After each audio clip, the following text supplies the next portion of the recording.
नमस्कार, Shivalik online classes में आपका एक बार फिर से स्वागत है। आज के वीडियो में हम कंटिन्यू करेंगे कंप्यूटर एमसीक्यू सीरीज, जिसके कि हम 80 क्वेश्चंस कर चुके हैं और इन वीडियोस को आप हमारे चैनल पर जाकर देख सकते हैं। आज हम शुरुआत करेंगे क्वेश्चन नंबर 81 से।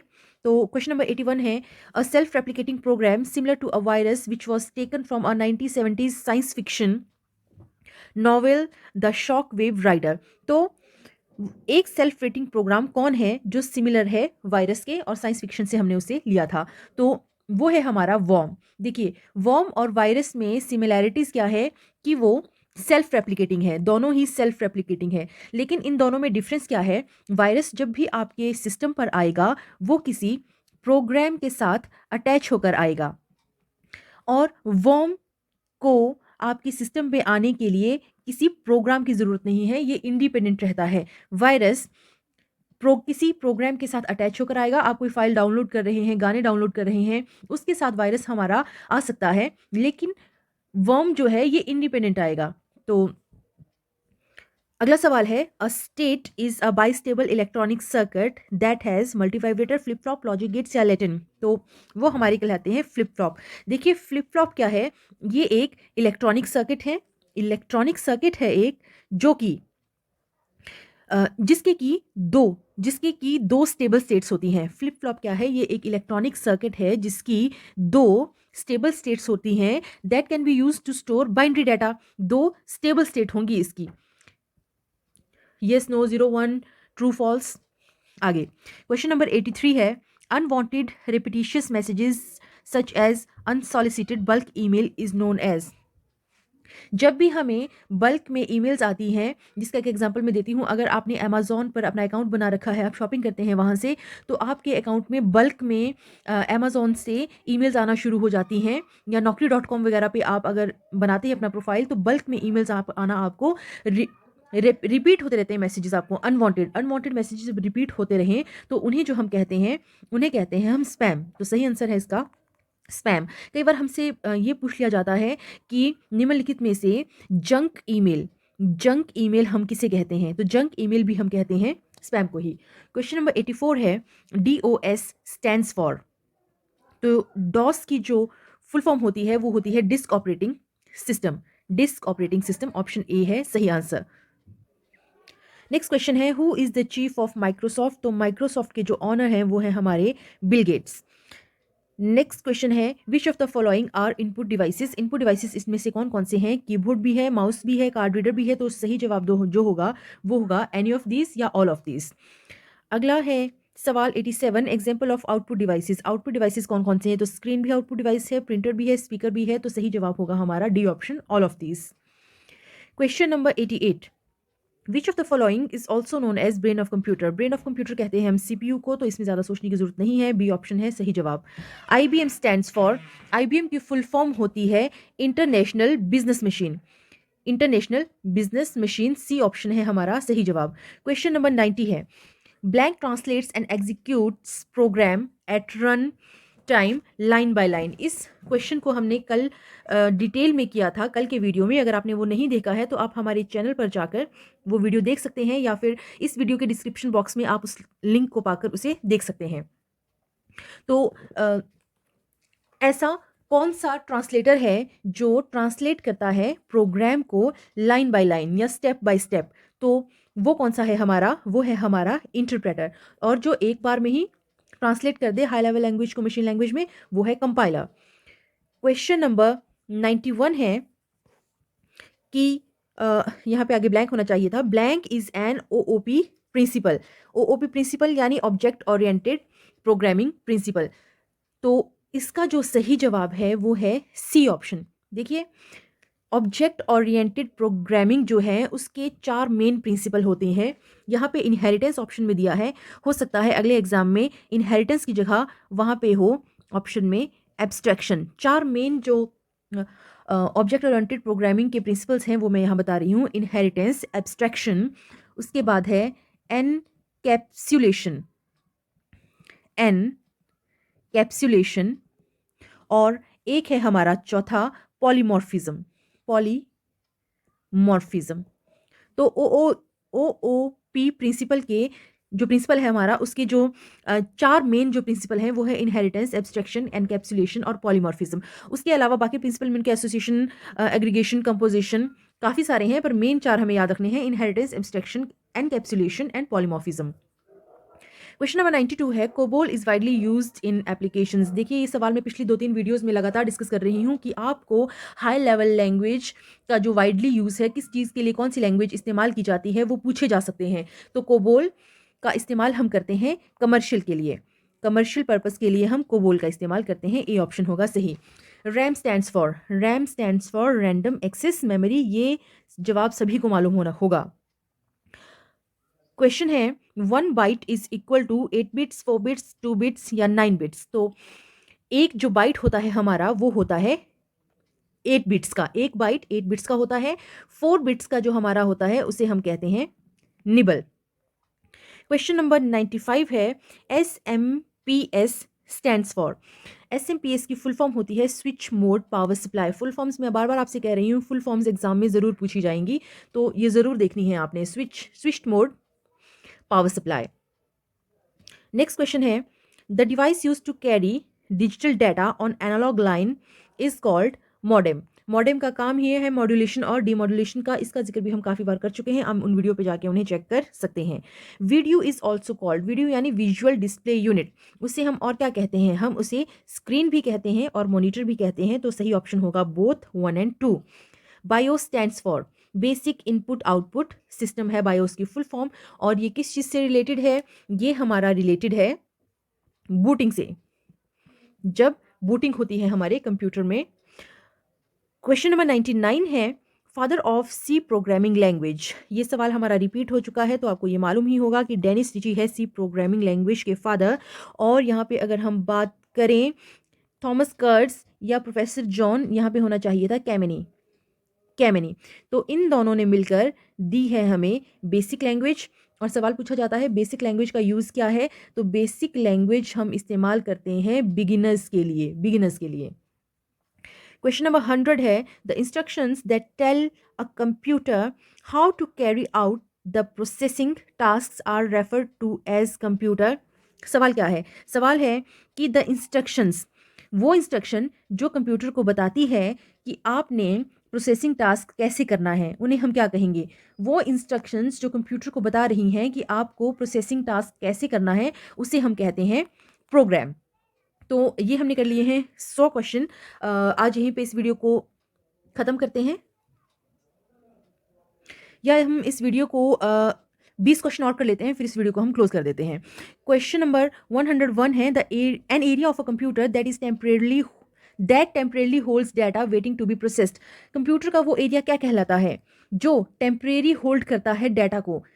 किस डाटा को? जिसको अभी प्रोसेस होना है। तो सिंपल भाषा में समझें तो ये कह रहा है कि जब कंप्यूटर हमारा ऑन है, जब प्रोसेसिंग हो रही है, उस समय पर जब डाटा को हमने होल्ड करना है तो हम उसे कहाँ होल्ड करते हैं? हम उसे होल्ड करते हैं मेमोरी में। प्राइमरी में या सेकेंडरी में? हम उसे होल्ड करते हैं प्राइमरी मेमोरी में। और हम कहाँ होल्ड करते हैं उसे? रैम में।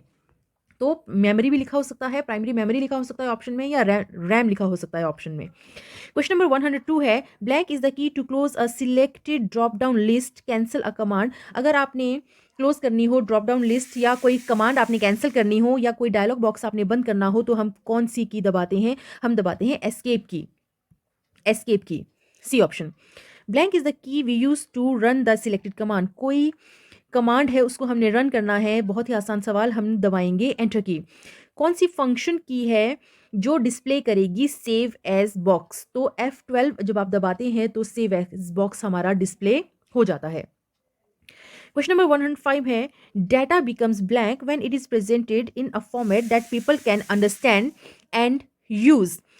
जब लोग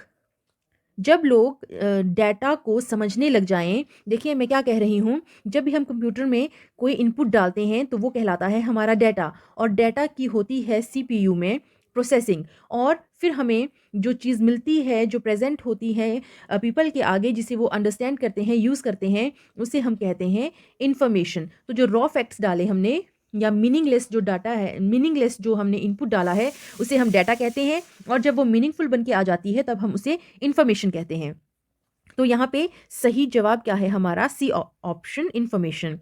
the term blank designates equipment that might be added to a computer system to enhance its functionality. सवाल है कि कंप्यूटर सिस्टम में जब हम ऐड करते हैं इक्विपमेंट्स जो उसकी फंक्शनैलिटी को एनहांस करता है, बढ़ा देता है, तो उन्हें हम क्या कहते हैं? तो एनहांस करने के लिए हम इस्तेमाल करते हैं पेरिफेरल डिवाइसेस का। क्वेश्चन नंबर 7 है, a blank is a micro processor based computing device. जो पर्सनल कंप्यूटर हैं हमारे, वो हमारे micro processor based computing devices हैं। तो 107 का होगा ए आंसर। क्वेश्चन नंबर 108 है, RAM can be treated as blank for the computer processor. RAM को हम रैम को हम किस तरह से ट्रीट करेंगे? एक फैक्ट्री की तरह, ऑपरेटिंग रूम की तरह, वेटिंग रूम की तरह, या प्लानिंग रूम की तरह? देखिए, जब भी प्रोसेसिंग होनी होती है, जैसा कि हमने 2-3 सवाल पीछे एक क्वेश्चन डिस्कस किया कि जब हमारा डाटा प्रोसेसिंग होगी तो उस समय वो होल्ड पे कहाँ रहता है, यानी वेट कहाँ करता है वो? तो वो वेट करता है प्राइमरी मेमोरी में, यानी कि रैम में। तो इसे हम वेटिंग रूम कह सकते हैं कंप्यूटर्स प्रोसेसर का। Which of the following are the functions and operating system? Operating system के क्या क्या फंक्शंस होते हैं? देखिए, एलोकेट्स रिसोर्सेज, बिल्कुल एलोकेट करता है। मॉनिटर एक्टिविटीज, वो भी करता है, सभी तरह की एक्टिविटीज को मॉनिटर कर रहा है वो। It manages disk and files, सही जवाब है, तो सही ऑप्शन होगा ऑल ऑफ अबव। ये सभी काम करता है हमारा ऑपरेटिंग सिस्टम। हमसे पूछा जाता है ऑपरेटिंग सिस्टम किस तरह का सॉफ्टवेयर है, क्या वो सिस्टम सॉफ्टवेयर है या एप्लीकेशन सॉफ्टवेयर है? तो ऑपरेटिंग सिस्टम जो है हमारा, वो एक सिस्टम सॉफ्टवेयर है।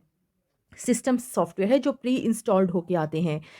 To move a copy of file, अगर आपने कोई फाइल मूव करनी है, a copy of file move करनी है from one computer to another over a communication channel, तो उसे हम क्या कहते हैं? उसे कहते हैं हम फाइल ट्रांसफ़र। जब आप एक कंप्यूटर से अनदर कंप्यूटर में कम्युनिकेशन चैनल के थ्रू कोई कॉपी भेज रहे हैं फाइल की, आपने एमएस वर्ड में कोई फाइल बनाई और उसे आप अपने किसी फ्रेंड को भेज रहे हैं कम्युनिकेशन चैनल के थ्रू, तो उस उस प्रोसेस को हम कहते हैं फाइल ट्रांसफ़र करना। सवाल ये भी पूछा जाता है कि कम्युनिकेशन चैनल कितनी तरह के होते हैं? तो वो होता है simplex, half duplex, full duplex. Question number 111 है, the primary function of blank is to set up the hardware and load and start an operating system. तो किसका काम है? किसका काम है सेटअप करना हार्डवेयर और लोड करना और किसी ऑपरेटिंग सिस्टम को स्टार्ट करना? ये हमने पहले भी डिस्कस किया, ये काम है बायोस का। What kind of memory is both static and non-volatile? Static और नॉन वॉलाटाइल कौन कौन से हैं? वो है हमारे रोम, बी ऑप्शन है सही जवाब। Blank is computer software design to operate the computer hardware and to provide platform for running application software. जो सॉफ्टवेयर डिज़ाइन किया गया है, किस लिए डिज़ाइन किया गया है? ताकि कंप्यूटर के हार्डवेयर को ऑपरेट किया जा सके और एक प्लेटफॉर्म तैयार किया जा सके ताकि हम उस पर हमारे एप्लीकेशन सॉफ्टवेयर को रन कर सकें। तो वो सॉफ्टवेयर कौन सा है? वो सॉफ्टवेयर होता है हमारा सिस्टम सॉफ्टवेयर। सिस्टम सॉफ्टवेयर के अंतर्गत ही आते हैं हमारे ऑपरेटिंग सिस्टम हो गया, और लिंकर्स हो गए, लोडर्स हो गए, ट्रांसलेटर्स हो गए, डिवाइस ड्राइवर्स हो गए, ये सभी हमारे सिस्टम सॉफ्टवेयर के अंदर आते हैं। फिर उसके अंदर वो एक प्लेटफॉर्म तैयार करता है ताकि हम अपने एप्लीकेशन सॉफ्टवेयर जैसे कि हमारा जो पूरा Microsoft Office, MS Word, MS Excel, MS PowerPoint, वो सारे किस पे रन करेंगे? वो करेंगे इसी प्लेटफॉर्म पे रन, किस पे? सिस्टम सॉफ्टवेयर पे। और सिस्टम सॉफ्टवेयर के अंदर कौन आते हैं? Operating system, linkers, loaders, disk drivers, translators. Question number 114 है, the blank is the amount of data that a storage device can move from the storage medium to the computer per second. तो उसे हम कहते हैं data transfer rate. Data transfer rate क्या है? Amount of data, वो amount of data जो storage device can move, storage device move कर सकता है from the storage medium to the computer per second, उसे हम कहते हैं डेटा ट्रांसफर रेट। डेटा किस रेट से ट्रांसफर हो रहा है, अमाउंट ऑफ डेटा किस रेट से ट्रांसफर हो रहा है। A device which is not connected to CPU is called landline device, online device, offline device, या सिर्फ डिवाइस? तो उसे हम कहते हैं ऑफलाइन डिवाइस। एक ऐसा device which is not connected to CPU। What is the other name for program chips? Program chip को हम और क्या नाम देते हैं? उसे देते हैं हम LSIC, large scale integrated circuit. Question number 17 है, ऑनलाइन रियल टाइम सिस्टम्स यानी रियल टाइम हमारा कौन सी जनरेशन में, रियल टाइम सिस्टम जो है हमारा कौन सी जनरेशन में फेमस हुआ, तो ये फेमस हुआ था हमारा थर्ड जनरेशन में। 117 का सी ऑप्शन है सही जवाब। क्वेश्चन नंबर 18 है, you use a and such a keyboard और mouse to input information.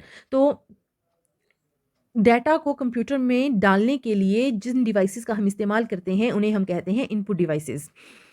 Blank is the ability of a device to jump directly to the requested data. ये क्वालिटी किसकी है? ये है रैंडम एक्सेस की। यानी कि आप सिक्वेंशियल तरीके से एक एक करके आपको नहीं जाना होगा। अगर आपने कोई डाटा रिक्वेस्ट किया है, वो डाटा एक एक करके आप तक नहीं जाएगा, आप डायरेक्टली उस पर जंप कर सकते हो, आप रैंडमली एक्सेस कर सकते हो उसे। क्वेश्चन नंबर 20 है, blank provides process and memory management service that allow two or more task, job or program to run simultaneously. कह क्या रहा है? ये कह रहा है कि जब आप एक समय में दो या उससे ज़्यादा टास्क कर रहे हो, जॉब कर रहे हो, प्रोग्राम आपने खोले हों, तो उसे क्या कहेंगे? उसे कहेंगे हम मल्टीटास्किंग। आज यहीं पे इस वीडियो को समेटते हैं। हमने किए 40 क्वेश्चन और कल के वीडियो में हम और 40 क्वेश्चन करने की कोशिश करेंगे। तो अगर आप पहली बार हमारे चैनल को देख रहे हैं तो आपसे रिक्वेस्ट है कि हमारा चैनल सब्सक्राइब करें और वीडियो को ज़्यादा से ज़्यादा लोगों तक शेयर करें। आपसे विदा लेते हैं। धन्यवाद।